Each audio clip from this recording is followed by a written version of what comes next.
Hello, this is Anna Imagination with the Healing Garden. This is part two of the Ethical Foundation podcast that I released this morning. It's been a few hours. I got sidetracked, but I wanted to continue on my primary point with Ethical Foundation. The first podcast got away from me because I really focused and dove deep into Stephen Covey and also physics and psychology, philosophy. It all came together. And on this particular topic, I wanted to really focus in on basically introducing a new concept that ethical foundations. Now, according to Stephen Covey in my previous video, Ethical Foundations, he basically presents that there is there's our ethical foundation, and that whatever ethical foundation you choose is non-changing. And I presented basically based off of Dr. Graves' work in psychology that there are 8 different ethical foundations, and you are going to be changing your ethics, most likely at least from 1 through 3 or 1 through 5. Now, there is no limit. There are some people who prioritize growth over comfort zone, and those are the people who are going to push way past the 4th perspective stage. And with every stage, you're going to enter into another perspective or another base foundations of ethics. I'm going to say that again. That got away from me. You're going to enter into a new or different ethical foundation. So that being said, I want to introduce a concept that basically contradicts Stephen Covey's work, where he explains that a relationship or a job is not or should not be somebody's ethical foundation. And I strongly disagree. I strongly disagree. And this is something that I remember since I was 15 years old. I've had this in my head where I really, really drilled it into me. Oh, romance and relationship should not be the ethical foundation of something. And then I went through a whole, your job and your career should not be the defining foundation of what you are. And I'm now where I am in perspective psychology. And when I dug real deep into the different parts of the psychology, into the subconscious mind, what I realized was that we are not one entity. We are actually all made up of 3 entities. And it is the combination of these 3 entities all coming together that create a single individual. And those elements, those each individual piece is what I refer to as life titans. The first one would be your conscious awareness, that is you. The second one is your identity, and the third is your subconscious mind. And there is no getting away from these 3 entities. They are who you are, and each one is required to define the self as a whole. Now, this is where my work really dives deep into defining exactly what each one of these is. There is either a balance or a severe imbalance of these 3 entities. And if you live a life where they are imbalanced, you're going to have mental illness, you're going to have problems, you're going to be out of alignment, and you're going to literally be conflicted with your own foundation. You are basically at war with yourself, which is where mental illness comes from. Is basically when your subconscious mind says X, but your identity says B, and your conscious awareness is unaware. So when the conscious awareness rises and it realizes and it becomes aware of this war that's occurring between the subconscious mind and the identity, that's when it completely changes the game. The subconscious mind steps in with this adamant, I'm going to keep you safe, so your perspective has to be X, but the identity is saying, but I want to live and dream and be free. And the subconscious mind basically argues with the identity and says, no, that's dangerous. And that's when the subconscious mind turns on the identity, attacks it, and destroys it. Now, let's pull over from Stephen Covey's work. Stephen Covey says that our ethics should never be based off of love or a relationship. And here's the problem with that. Our identity defines our ethics, and our identity is made up of pure love. It is literally just a ball of saturated love. Nothing else, pure and simple. I've pulled apart the identity. I have dissected it using philosophy and psychology, and every answer turns back to the same thing, that our identity is all of the accumulated things that we love.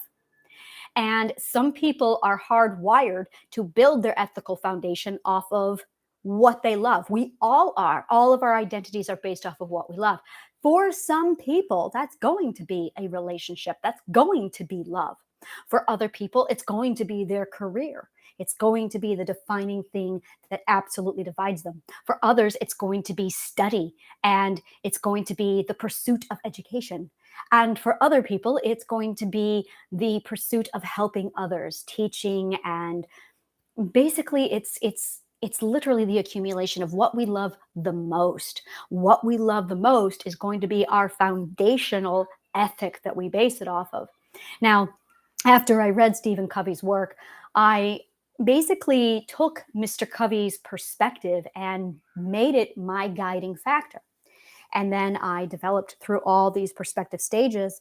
And I got to perspective seven, perspective six, seven, and eight, where I started to really notice a massive conflict between my perspective and Stephen Covey's perspective. I had read in his book this very logically sound a statement about our ethics being the foundation and how it shouldn't be love. But here I am now at stage six, seven, and eight, and I'm going, well, wait a minute, that is the epitome of my identity. That is the epitome of all of our identities. I felt guilt. I felt like a failure. I felt unaccomplished because I wasn't living true to Stephen Covey's perspective. And that created this massive conflict inside of me because I revered Mr. Covey. I looked at his work and I went, well, that's a man who seems to be very logical and knows what he's talking about, except Stephen Covey lacks psychology. Stephen Covey lacked perspective psychology. He lacked the information presented in Dr. Graves's research back in the 1970s. So I'm looking at him going, okay, I based my entire existence off of the entire concept of Stephen Covey's definition of what an ethical foundation should be. But then Dr. Graves came in a couple weeks ago into my brain, and I went, well, wait a minute, that cancels out Stephen Covey's work. So what defines an ethical foundation if the information that's laid out to us by Stephen Covey back in this book, Seven Habits for Highly Effective People, where does that put us? Now, when I go back to philosophy, there is no should or shouldn't in philosophy. There is just a, so here it is. Let's explore that and let's think about that. And that's the huge, huge thing with philosophy is it doesn't state what should or shouldn't be. It just presents it and then we pull it apart with a bunch of theories. And that's all philosophy is. It's absolutely beautiful. Anytime you hear the word should or shouldn't, that should be a red flag. Yeah, it is a red flag. It really, it tells you that somebody has their perspective and they are putting it on you. Be careful. Tread that real carefully. That every time you hear the word should, that's when you really need to take a step back and go, whoa, is somebody invading my perspective?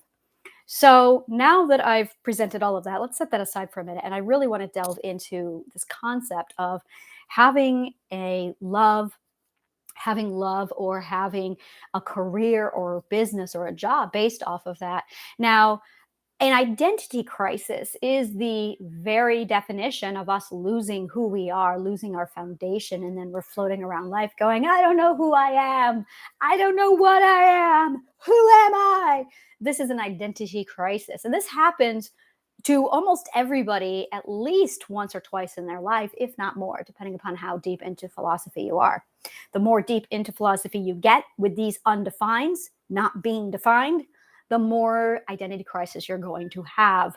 If you never dive into this exploration, you're not going to have the problem, really. But for those of us who do dive into it, it opens up this massive realm of just comprehending and embracing this, the word I'm looking for, this definition of who we are. Now, for me, and this is where I'm just going to come right out and say it, love and romance are a huge part of who I am. Love and my relationships are a huge, huge part of who I am. Now, I was taught in our society, based off of modern psychology especially, that this leads into the world of codependency, and this leads into the world of toxic relationships, and this leads into there's a whole lot of opinion out there. So I throw that aside. I have no more mental illness. I have my clean bill of health. I've stepped back. I understand codependency. I understand psychology. And I'm going through my own relationship turmoil at the moment. And what I noticed in my relationship turmoil is basically a contradiction between this is what I love and this is how I'm suffering, and this is my ethic. And I have basically three ethics, which normally are fine. But because of the current situation I'm in, the three ethics are now conflicting with each other. Now, these three ethics are all my ethics. And I've been through them many times, and they are the foundation of how I love, how I function, and how I make choices.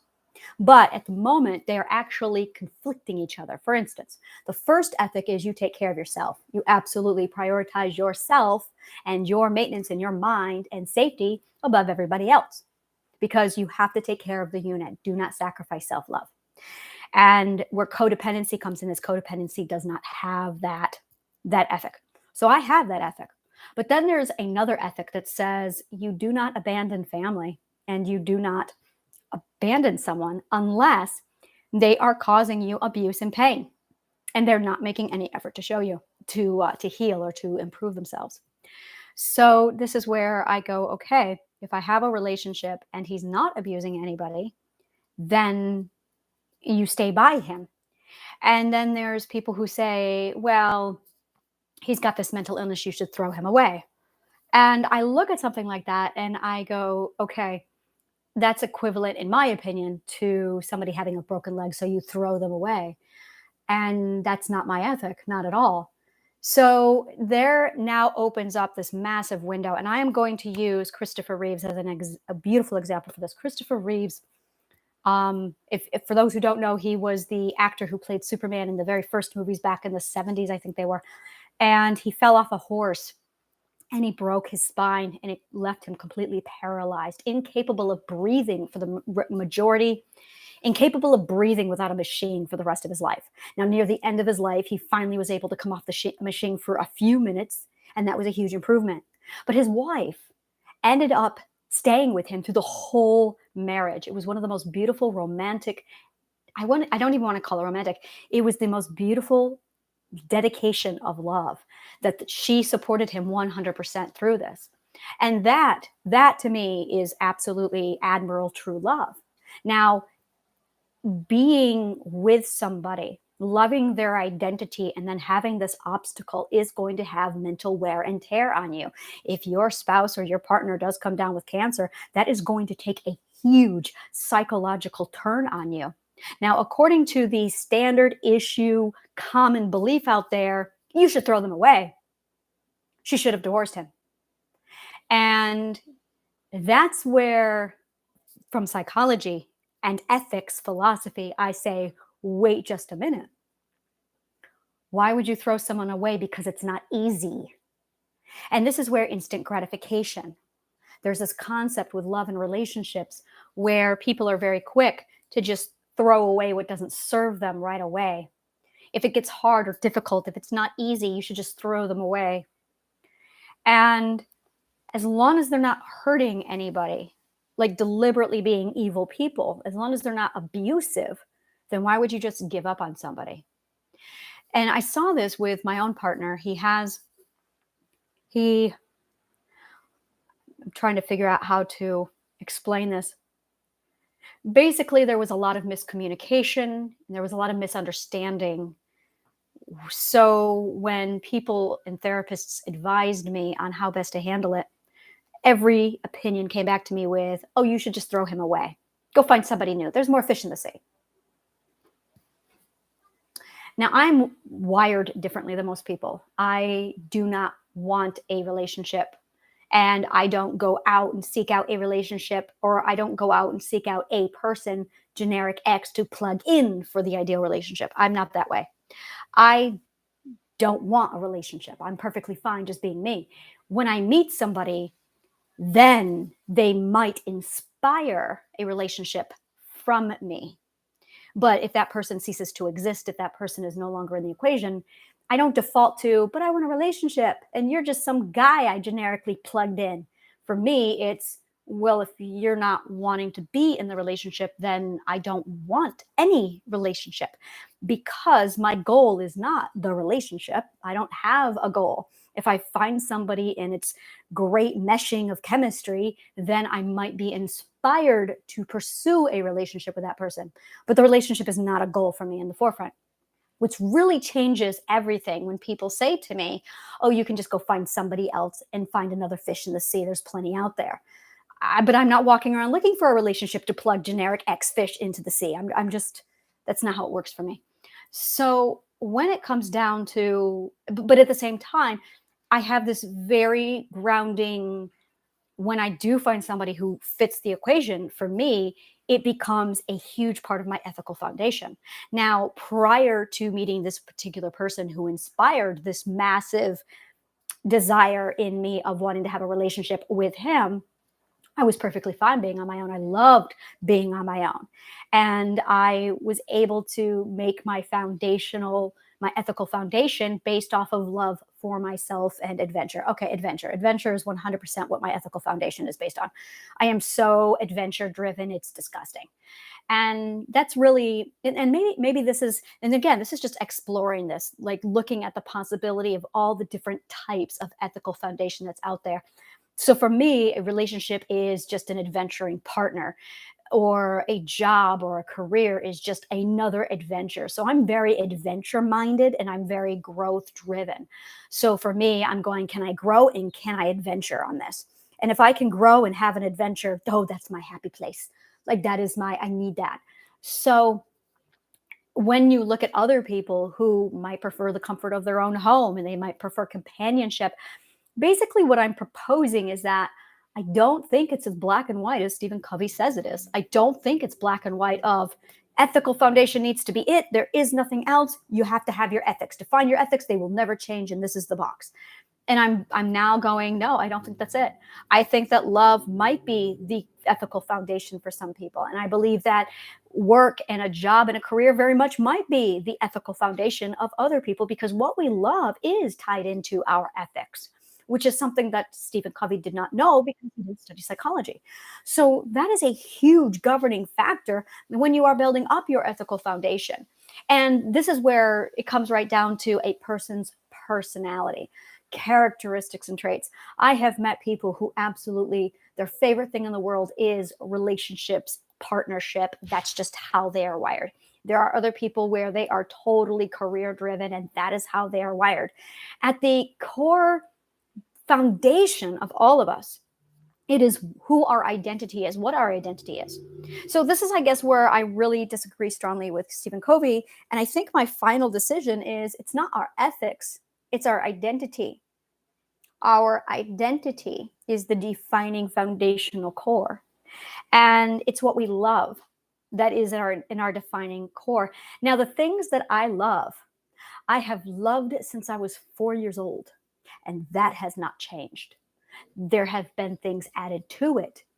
But me, 4 years old, picking things out, deciding which books I love, deciding who was going to influence me based on what I love, I believe love is absolutely the foundational core. And for some people, that might be a career, that might be their cats, that might be their job, that might be travel, that might be their ethics, it might be education, it might be their growth, it might be their romance and their relationship, or just celebrating the beauty in life. So this is where I'm finally able to articulate, no, it's not ethics that's our foundation, it's identity. Yes, yes, that feels right. It's identity, because our identity doesn't change. And I've watched with, when you go through the perspectives, your identity stays the same. Your identity stays the same. Now your subconscious mind will make you forget your identity. And that's when you have an identity crisis. That is possible. But that doesn't mean the identity still isn't there. When you heal, you are reviving and recovering your identity from your subconscious mind. You're taking it back. So again, it's what is your identity? And that really is the thing that doesn't change. Even though your ethics change, your identity does not. So this is where I really want to go back and say to Stephen Covey, I very strongly disagree, because ethics are based off of your identity. And Dr. Graves proves that we have 8 different perspectives that we switch through to. And those do change. Our priorities do change. Our perspective does change based off of our values and our ethics, but not our identity. Our identity starts as a very simple thing, and it grows and it grows and it grows.